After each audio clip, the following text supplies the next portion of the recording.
Assalamualaikum warahmatullahi wabarakatuh. Perkenalkan, nama saya Dimas Riyadi dari Prodi Administrasi Publik. Di sini saya akan mempresentasikan hasil dari tugas analisis manajemen, yaitu tentang perencanaan dan organisasi. Baiklah, materi yang pertama yaitu tentang perencanaan. Dalam mencapai suatu tujuan, biasanya tidak dilakukan secara sembarangan, tetapi dilakukan dengan penuh perencanaan yang matang. Dengan perencanaan yang matang itulah, maka seseorang akan lebih mudah dalam menentukan hal-hal apa saja yang perlu dilakukan agar bertujuan yang diharapkan bisa dicapai. Pengertian perencanaan. Perencanaan adalah proses membuat rencana untuk mencapai tujuan tertentu. Ini termasuk mengidentifikasi tujuan yang ingin dicapai, menganalisis situasi saat ini, dan mengembangkan strategi untuk mencapai tujuan tersebut. Perencanaan bertujuan untuk membantu individu atau organisasi mencapai hasil yang diinginkan secara efisien dan efektif. Pengertian perencanaan menurut para ahli. Yang pertama, menurut Barbara Becker yang mengatakan bahwa pengertian perencanaan merupakan sebuah cara rasional dalam menyiapkan masa depan yang lebih baik. Sedangkan John Douglas mengatakan bahwa pengertian perencanaan adalah suatu proses yang terus-menerus dalam hal pengkajian, membuat tujuan dan saran, serta mengimplementasikan dan mengevaluasi ataupun memantaunya. Selanjutnya, jenis-jenis perencanaan. Yang pertama ada perencanaan strategis. Perencanaan strategis adalah proses yang digunakan oleh sebuah perusahaan atau organisasi untuk menentukan arah yang akan diambil dan tujuan yang ingin dicapai dalam jangka waktu tertentu. Yang nomor dua ada perencanaan taktis. Perencanaan taktis adalah proses yang digunakan oleh sebuah perusahaan atau organisasi untuk mengembangkan rencana yang lebih rinci untuk mencapai tujuan yang telah ditetapkan dalam perencanaan strategis. Yang selanjutnya, yang ketiga ada perencanaan operasional. Di perencanaan ini, proses menentukan bagaimana suatu organisasi atau perusahaan akan mencapai tujuannya dengan cara yang efektif dan efisien. Yang keempat, perencanaan proyek, yaitu suatu proses yang digunakan untuk menentukan dan mengelola sumber daya yang diperlukan untuk mencapai tujuan proyek. Yang kelima ada perencanaan keuangan. Perencanaan keuangan adalah proses menentukan bagaimana Anda mengelola uang Anda untuk mencapai tujuan keuangan Anda, seperti membeli rumah, menabung untuk pensiun, atau membiayai kebutuhan keluarga. Dan yang keenam ada perencanaan sumber daya. Di sini suatu proses yang dilakukan oleh sebuah perusahaan atau organisasi untuk memastikan bahwa mereka memiliki jumlah karyawan yang tepat dengan kualifikasi yang sesuai untuk melakukan pekerjaan-pekerjaan yang diperlukan untuk mencapai tujuan organisasi.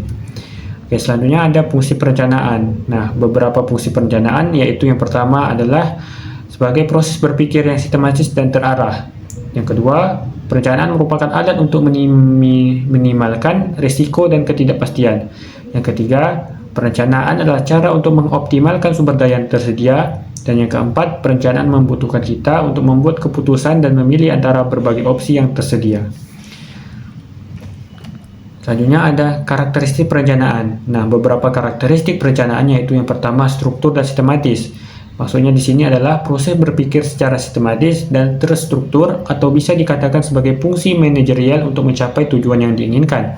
Yang kedua ada persuasif, yaitu perencanaan memerlukan data dan informasi yang akurat dan terkini, yang artinya sesuai dengan persuasif. Yang ketiga ada memerhatikan kondisi dan situasi. Di sini perencanaan harus mempertimbangkan kondisi dan situasi yang ada saat ini dan di masa yang akan datang, yang artinya mementingkan keberlanjutan. Yang keempat, sebagai proses intelektual, perencanaan harus mempertimbangkan sumber daya yang tersedia dan memilih metode yang tepat untuk mencapai tujuan. Hal ini dapat dikatakan sebagai proses intelektual. Yang kelima ada fleksibilitas terhadap perkembangan teknologi. Perencanaan harus mempertimbangkan langkah ke depannya dan dituntut untuk fleksibel terhadap perkembangan teknologi. Dan yang keenam, dapat diukur dan dievaluasi. Perencanaan harus dapat diukur dan dievaluasi untuk memastikan bahwa tujuan tercapai dengan efektif dan efisien. Nah, kemudian ada tujuan perencanaan. Tujuan dari sebuah perencanaan itu adalah untuk menentukan apa yang akan dilakukan, bagaimana caranya, kapan akan dilakukan, dan siapa yang akan melakukannya.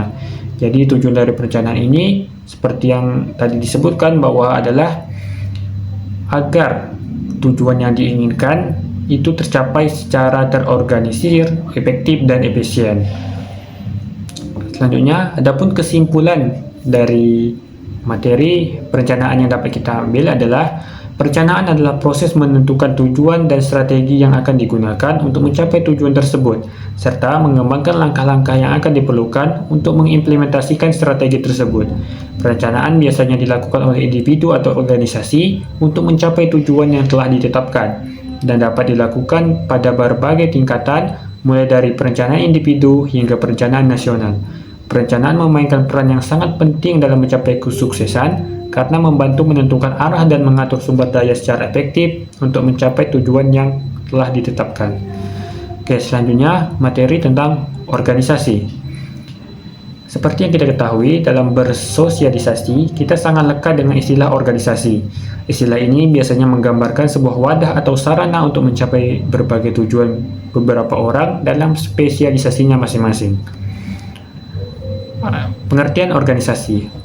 Organisasi berasal dari kata organon dalam bahasa Yunani yang berarti alat. Definisi organisasi telah banyak dikemukakan oleh para ahli, baik dari dalam maupun luar negeri. Secara garis besar, pengertian dan definisi organisasi adalah suatu kelompok yang terdiri atas dua atau lebih orang yang saling bekerja sama untuk mencapai tujuan tertentu secara bersama. Adapun dalam Kamus Besar Bahasa Indonesia (KBBI), organisasi adalah suatu kesatuan atau susunan yang terdiri atas orang-orang dalam perkumpulan untuk mencapai tujuan bersama. Contohnya seperti sekelompok orang yang bekerja bersama, layaknya asosiasi lingkungan, amal, serikat pekerja, atau perusahaan. Pengertian organisasi menurut para ahli. Yang pertama, menurut Chester E. Bernard. Dalam bukunya yang berjudul The Executive Function, Bernard berpendapat bahwa organisasi adalah merupakan suatu sistem yang aktivitas kerjasama dilakukan oleh dua orang atau lebih. Sedangkan menurut Stephen V. Robbins, ia menyatakan bahwa organisasi adalah kesatuan sosial yang dikoordinasikan secara sadar dengan sebuah batasan yang relatif dapat diidentifikasi, yang bekerja atas dasar yang relatif terus-menerus untuk mencapai suatu tujuan bersama atau sekelompok tujuan. Adapun tujuan organisasi, yang pertama adalah untuk mendapatkan manfaat kompetitif. Maksudnya di sini adalah organisasi secara terus-menerus menemukan bahwa desain organisasi merupakan sumber manfaat kompetitif jangka panjang. Yang kedua, melihat potensi. Di sini organisasi membuat satu rencana dengan membentuk tujuan, maka harus mengembangkan lingkungan dan teknologi-teknologi baru yang membawa kemungkinan atau potensi. Yang ketiga adalah mengatur perbedaan. Di sini berbagai perbedaan ras, gender, dan etnis dari anggota organisasi mempunyai implikasi penting bagi nilai sebuah budaya organisasi dan juga keefektifan organisasinya. Yang keempat adalah meningkatkan efisiensi. Di sini organisasi harus menciptakan efisiensi kerja yang berkualitas guna bersaing dengan berbagai negara. Dan yang kelima adalah untuk meningkatkan inovasi.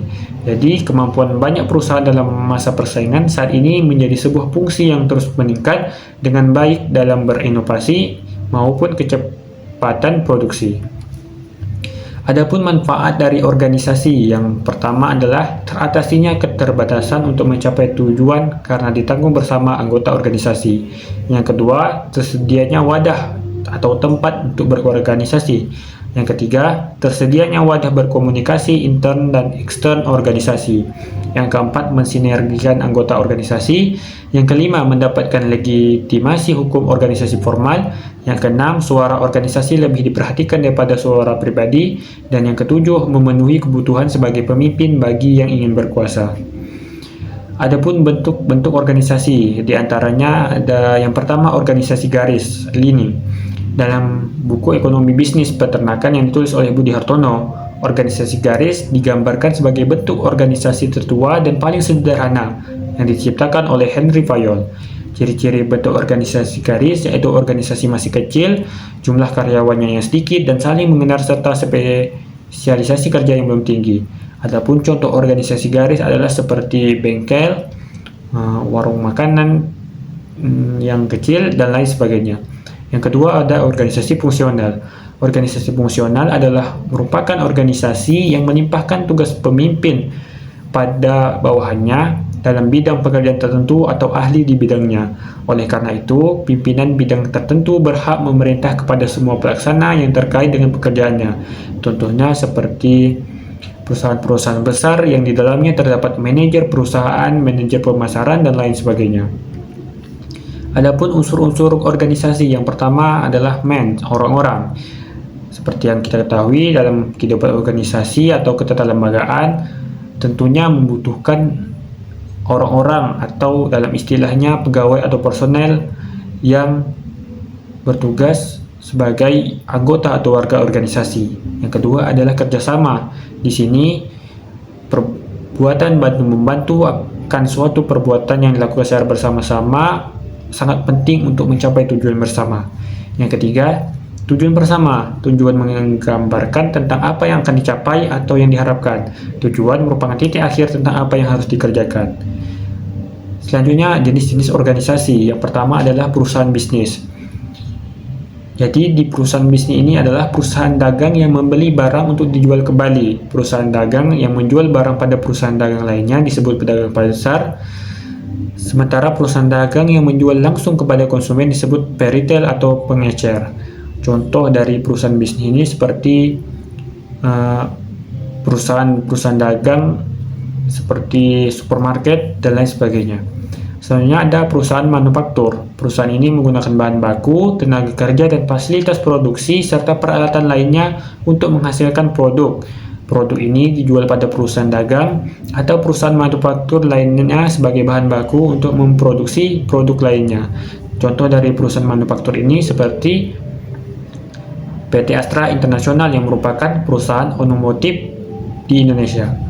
Selanjutnya ada perusahaan jasa. Jadi jenis perusahaan ini merupakan organisasi yang menyediakan jasa bagi pelanggan dengan menawarkan kemudahan, kebebasan, keamanan, atau kenyamanan. Produk jasa ini biasanya meliputi bidang transportasi, kesehatan, dan lain sebagainya. Adapun contoh perusahaan jasa di Indonesia itu seperti Gojek dan Grab. Selanjutnya, konsep organisasi yang baik. Yang pertama, pendekatan sistem. Di sini, kata sistem dapat diartikan sebagai gabungan dari komponen-komponen yang terdiri dari sub-subsistem yang saling berkaitan. Yang kedua, pendekatan kontingensi. Di sini, pendekatan muncul sebagai tanggapan atas ketidakpuasan terhadap universalitas dan kebutuhan untuk memasukkan berbagai variabel lingkungan ke dalam lingkungan dan praktik manajemen. Yang ketiga, perilaku organisasi industri. Konsep tentang organisasi perlu diketahui dan dihayati agar kita memaklumi latar belakang adanya organisasi dan ikut mengembangkannya. Nah, adapun kesimpulan dari materi organisasi ini adalah organisasi merupakan sekelompok manusia yang diatur untuk bekerja sama dalam rangka mencapai tujuan bersama. Jadi, dalam setiap organisasi mesti ada tujuan bersama. Dari pengertian tersebut, kita dapat mengetahui organisasi memegang peranan penting dalam keberhasilan setiap individu atau kelompok. Organisasi membantu menciptakan lingkungan terstruktur yang mendukung efisiensi, produktivitas, dan efektivitas. Baiklah, sekian tugas presentasi yang dapat saya sampaikan. Terlebih dan terkurang saya mohon maaf. Saya akhiri dengan wabillahi taufiq wal hidayah. Wassalamualaikum warahmatullahi wabarakatuh.